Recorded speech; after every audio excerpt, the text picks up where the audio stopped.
အားလုံးပဲမင်္ဂလာပါခင်ဗျာကျွန်တော်တို့ရဲ့အပတ်စဉ်ကြာသပတေးနိုင်တင်ဆက်နေကြဖြစ်တဲ့ Mnet News Channel အားလုံးကိုပြန်လည်ကြိုဆိုလိုက်ပါတယ်ဒီတစ်ပတ်မှာတော့ကျွန်တော်တို့ထိုင်းနိုင်ငံမှာနေထိုင်နေတဲ့မြန်မာနိုင်ငံသားများဟာ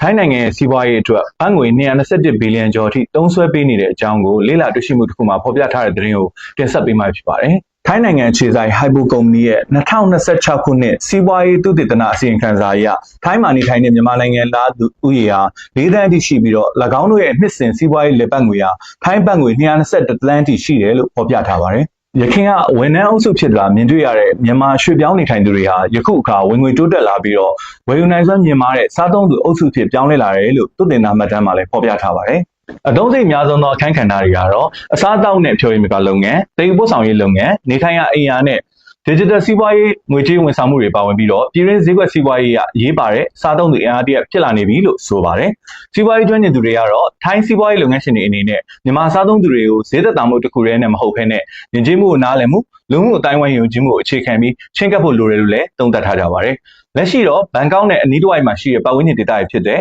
Samut Sakhon, Tak နဲ့ Ranong လိုနယ်စပ်စီးပွားရေးဒေသတွေဟာမြန်မာစားသုံးသူအင်အားအများဆုံးစုစည်းနေတဲ့နေရာတွေဖြစ်လာပြီလို့သိရပါတယ်။ဒီသတင်းကိုတော့ The Nation Thailand ကနေပြီးတော့ဖော်ပြထားတာပဲဖြစ်ပါတယ်။ဒီတစ်ပတ်မှာတော့ကျွန်တော်တို့ထိုင်းနိုင်ငံမှာရောက်ရှိနေတဲ့မြန်မာဝန်ထမ်းတွေရဲ့အခန်းကဏ္ဍဟာထိုင်းနိုင်ငံစီးပွားရေးအတွက်ဘယ်လိုရေးပါလဲဆိုတာကိုတင်ဆက်လုပ်ပြီးပါပြီ။အဲဒါကြောင့်မလို့နောက်တစ်ပတ်မှာလည်းကျွန်တော်တို့ Mnet News ကနေပြီးတော့ဘယ်လိုသတင်းထူးတွေကိုတင်ဆက်မလဲဆိုတာကိုစောင့်မျှော်ကြည့်ရှုကြဖို့ဖိတ်ခေါ်ရင်းနဲ့အားလုံးပဲမင်္ဂလာရှိသောနေ့ရက်လေးကိုပိုင်ဆိုင်နိုင်ကြပါစေခင်ဗျာ